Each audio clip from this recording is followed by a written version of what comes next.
This is Leilani Mitchell, and you're listening to the 3-Point Conversion.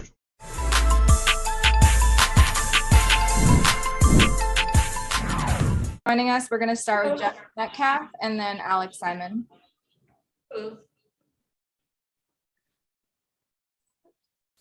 It's hard to beat a game winner in a playoff game, but how close does this come to that?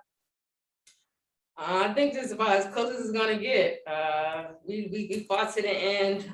We stayed together, and we somehow put it out. That's all that matters. At the end of the day, we stay together, we fight together, we grind together, and it paid off.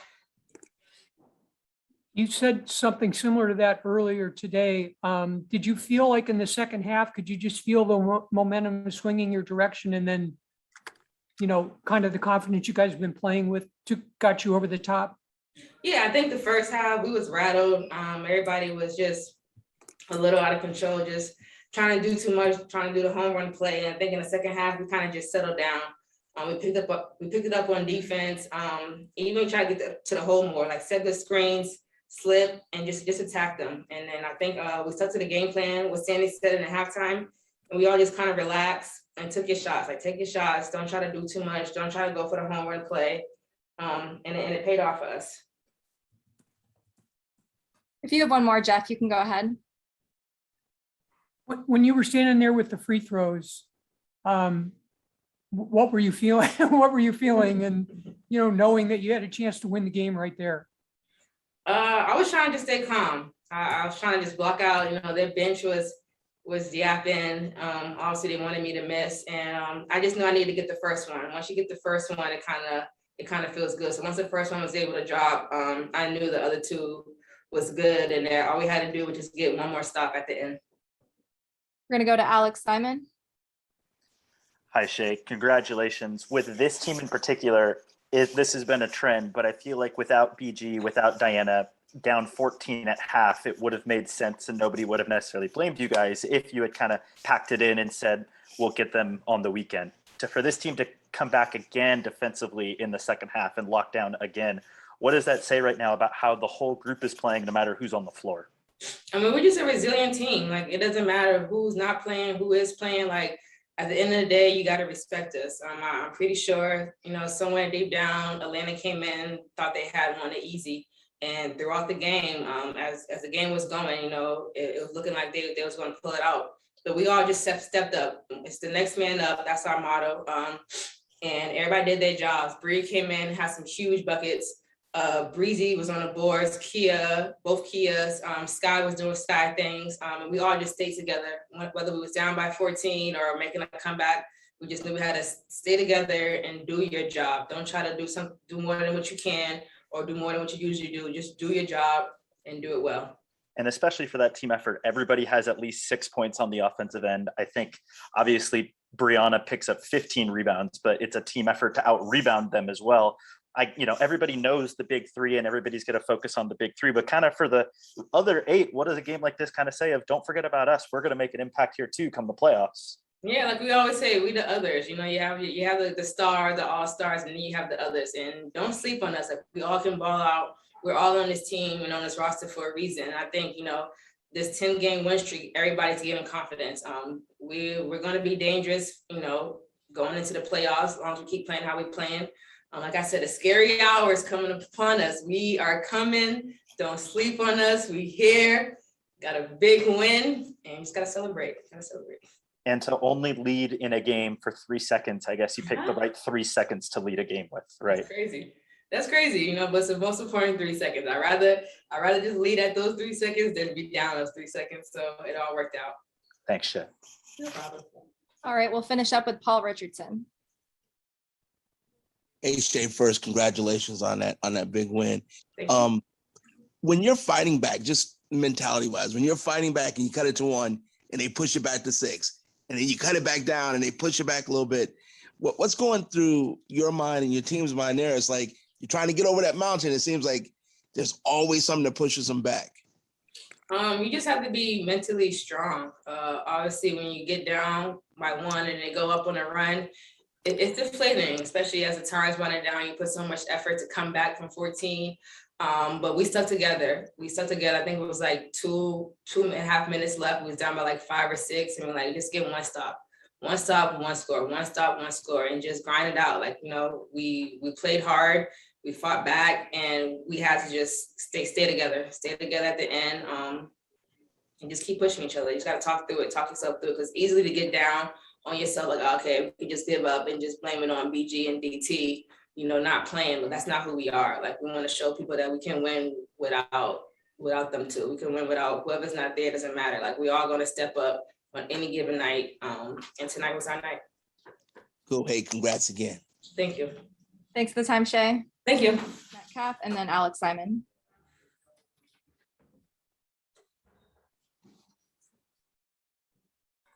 Did you feel like when the second half started, you were able to get just a little more in sync with this group of players compared to what was going on there in the first half? Yeah, well, usually, I don't like to claim any certain trends, but we're a second half team. We know we've had strong third quarters. That's kind of been our MO, the past, especially since break. If we started slow, we've been doing a good job, I'd say, of making those halftime adjustments. We talked about that, I feel like, earlier during the break, or when we came back from Olympic break, just talking about making adjustments. And I said it before, I played on a team like this. When you have a team, we're fighting for playoff spots, we're fighting for position, they're still professionals. It's not just like you come out on the court and you expect them to lay down. So we knew we're playing at their house. We know they're coming off of a win on the road, and they had a lot of energy in the beginning. I thought we came out flat in the first. Usually we have a good first 5 minutes in that first quarter, and we came out flat, and we fell into a position that we usually don't, getting down double digits. I think when Shea made that free throw, that was the first time we led in the game, actually. But yeah, we know we're a second half team, so we just made those adjustments, and we were able to kind of come on and hold them to 27 points total in the second half after we gave up 27 points in the first.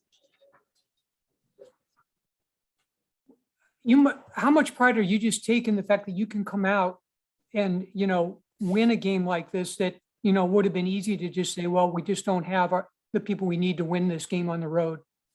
Well, we know we have enough. We know we have a lot of veterans on our team. We have a lot of high energy players. We got Bria back in our lineup. And we knew we had enough to win. And that came straight from Dee's mouth. In the huddle, we were talking before the game, before we ran out, and she's like, we need this game. We know we need this game. We know we're fighting for it. So whatever we had to do, we had players that stepped up for us and was able to hold down us missing two huge pieces, two superstars on our team. And I knew they were going to hone in on me, try to get the ball out of my hands, and try to make other players make plays. And I thought that's exactly what happened. We had other players step up on our team. Shea, Peddy, Bria, Hartley, Breezy, Kia Vaughn, Meg had great minutes when she came in being aggressive. Sophie, I thought everybody did a good job of contributing. Thank you. Congratulations. Next will be Alex Simon, and then Paul Richardson. Yeah, Skylar, to kind of go off the point you're just making, when everybody can score at least 6 points, and you obviously can get a few people to go above that. But when you have a team where all 8 that you're throwing at are a threat to score offensively, even when you're missing BG and Diana, do you guys feel like you're confident no matter who's on the floor on what you can do offensively at this point? Yeah, and we went through a little bit of this. This gave me like bubble vibes. When we were in the bubble and we were shorthanded, we were playing all those games, and we just had that mentality. We went on that streak in the bubble, no matter who we're out there against, we feel like we have a chance, no matter who's on the floor. I think that the camaraderie on this team is starting to show. I just feel like, I don't want to jinx it, I just feel like we're starting to gel right now. And it's just a mindset that we have. We feel like we can be in any game. We have the pieces to be able to win. And I thought we were professionals. We stepped on the floor in the second half, and we changed the tone totally of the game with our defense, and everybody's being on their front foot on the offensive end. To kind of go off of the bubble vibes, it seems like when you guys absolutely have needed somebody to step up and defense are keying on you or keying on Diana like to do in the bubble, Shea can just be there and do whatever you guys need. And for her to give you that tonight and to get those free throws right when it matters most. Yeah. The last 5 points. I think we were down 8 with 2:46. And we came in the huddle and I said, y'all, it's a 3-possession game right now. It's 2:46, and it was so much, all this noise. I said, we're gonna have a chance. It's only 3 possessions. We came down, hit the 3, cut it to 5, came down. Something happened, and then Shea hit the layup, and then Shea got fouled on the 3, and that was it right there. Just us getting those stops. We really just tried to focus on defense, and we know, like we always talk about with you guys, when we put the effort on defense and our mindset and focus on defense, we can get whatever we want on the other side. Last one for me. You've mentioned you've been on the other side from your days in Tulsa, from your days in Yeah. Dallas a little bit, but a 10-game winning streak, I imagine for you and your WNBA career, does this even compare to anything you've had in your W career? Do you have to go back to Notre Dame? Yeah, I've had a 10-game losing streak before. I've been on the other side there, but not a 10-game winning streak. But, you know, I don't think we're really looking at it like that. You know, our mindset is just trying to focus on one game at a time. And I said this from the first win of this streak. We're taking everything one game at a time. So we're going to keep that mindset. Obviously, we have 3 games left, and we understand it's against 3 of the top teams. And so credit Atlanta for tonight for playing us hard. Credit Indiana for playing us hard. You know, they're like I said, they're still professional teams with something to play for as far as you know, pride. My mindset was, you know, let's mess up their season. Let's mess up their, you know, position. Let's get a win over the top team when I was on the other end of it. But we knew they were going to come out with some toughness. And I just think now, let's get the hell out of here. We won. And let's go home off of this road trip. So that's what I'm ready to do, Alex. Appreciate it, Sky. We'll end with Paul Richardson. First, congratulations, Sky, on the win tonight. So I looked at the winning streak, and yeah, it's 10, and yeah, that's impressive. But what really stands out to me is 6 of the last 7 victories have been on the road. Winning on the road is a whole different ballgame. Is this team more comfortable on the road at times, or because it seems like you're closer? I don't know. I don't know how to answer that question. We've been trying to figure that out as far as what we can take to the home games from the road. But it's something about, you know, when our backs are against the wall, it's something about having that us versus everybody mentality that we just kind of embrace it. And that's what you have to do, because you have to play on the road in this league, and it's tough. Every environment is tough to play in this league. But for some reason, I don't just feel like that heightens our sense of urgency.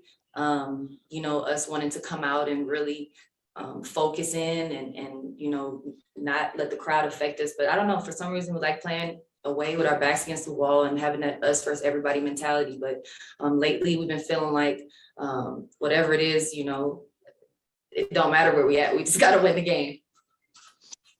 And I'm not trying to go stat geek on you, but in those 10 wins, there's been a different score on 4 different occasions. Just could you kind of talk about how, like, that just talks about this team and the sharing and the nobody cares as long as you win who's doing it. Yeah, I think the things, this is something Diana was saying, you know, things that you think that matters don't really matter. Things that you think are important, you know, getting this, getting that, getting 20, getting all, no, those things aren't important. It's about winning the basketball game. And really, that's just what's been in my mind, just trying to do what I need to do, my part to help this team win. And if it's playing defense, if it's offensively, you know, if it's sharing the basketball, whatever it is, you know, that I need to do, cheering for my team on the side. You know, I think we've all embraced those roles and just understanding we got to do what we got to do to get these games, and just a real selfless mentality from everybody. And I think that's the reason why we've been successful. Cool. Hey, appreciate your time. Have a good trip back. Right on. Skylar. We're going to start with Paul Richardson. Hey, welcome back. How come back? I know your body feels good. You played the game, but that game, can you just talk about the ups and the downs, and you lead at the end and you pull it out? How just the energy of that game? I mean, it was a little slow at first. Lately, our first halves have been not really starting out quite the way we want to.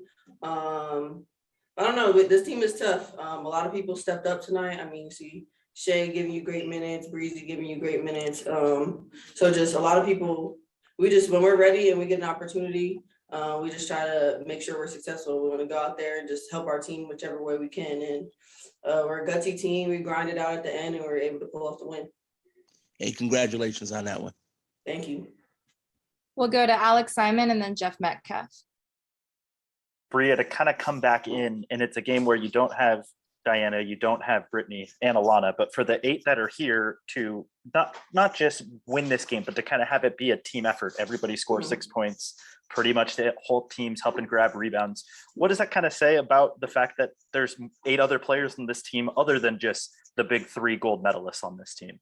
Right. I just think it shows the depth of our team. I think sometimes, especially start of season, people don't necessarily recognize our depth that we have, but we have so many players that can come in and give you like 10 to 15 points just with opportunity. So whenever the opportunity comes, we're ready to step up. We're confident and we want to go out there and just make sure we're all playing together. So like I said, this is one of those games that just shows heart. It shows like how together we are, because it wasn't really going our way most of the time, but we're really able to come together and just fight and pull out the win. Obviously, in any game, when you're making the kind of defensive performances that this team is doing in the second half, it's noteworthy. But especially on a night like this, where I think people would have understood if you guys kind of just packed it in and said, we don't have BG, we don't have Diana, we can just say this. For that defensive effort in the second half to come back again, what is working for you guys at halftime coming into the second half? I think just like a sense of urgency. We probably started a little lax in the first half, but just more of a sense of urgency. Everyone being locked in. I think what we're doing a really good job of is just like helping one another. I mean, our defense isn't perfect. People get beat, but someone covers that person, the next person is rotating, and that's what we're doing really well in communicating. I think that just came with like getting used to playing with one another, and just our chemistry is just really flowing right now. And the last one for me, obviously, for Shea to step in. I think this is only the 3rd game she's ever started in her WNBA career between the regular season and playoffs. And for her to not just have the performance, but it seems like whenever you guys need her to make a massive, almost like season defining play, she hits the game winner last year, the 3 free throws here. What does it just kind of say about how clutch Shea can be when the moment calls for it? Yeah, I feel like Shea's been like that. Even prior to her playing like in Washington, she's always been really, really good overseas. I used to hate playing against her. So, I mean, and then she has so much experience. So she comes out there, she's poised. She knows when to make the right play at the right time. So with her, just with opportunity, she comes out there, she's going to make a big play and she's going to just be really good on defense, be really active. So I'm just really happy for her. She's worked so hard and everyone sees it and she just comes up in big moments. Thanks, Bria, from me. We'll end with Jeff Metcalf. You did a good job getting the basket and made your biggest, offensive contribution so far. How did you just feel about your game and what you were able to do?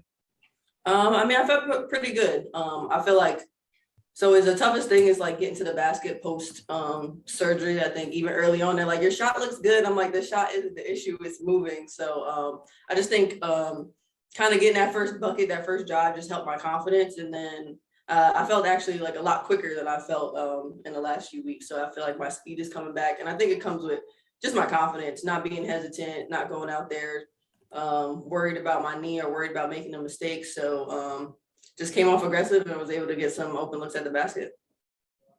Sandy said that maybe ultimately a game like this could be good just because of other people getting opportunities and of course they coming through the way you did. Do you see some of that too, that this is a kind of game that can pay off down the road? Yeah, I think so.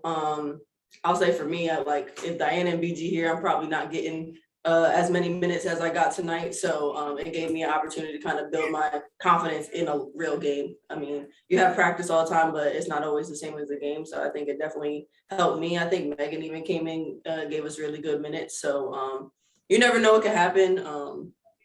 Granted, hopefully no injuries or anything, but you never know what could happen down the stretch and everyone has to be ready for when their number's called.